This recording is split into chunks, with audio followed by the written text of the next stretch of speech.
Hello there everyone. Welcome back to our channel. In today's video you are going to see how to make poll in WhatsApp. So let's get right into it. Head over to your WhatsApp application. Once you're there, head over to a group because always we create a poll in a certain group, right?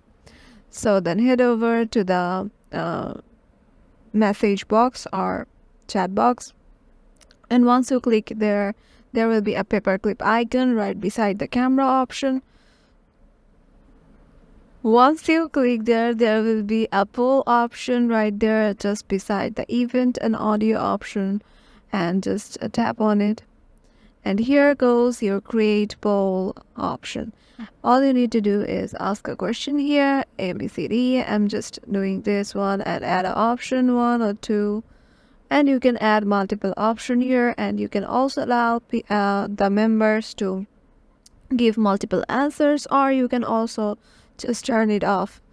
And then once you click on the paper plane icon, and here goes your poll, and people can just vote on it. And yeah, this is how to do it, and hope so you will able to do it too, and we will see you in the next one.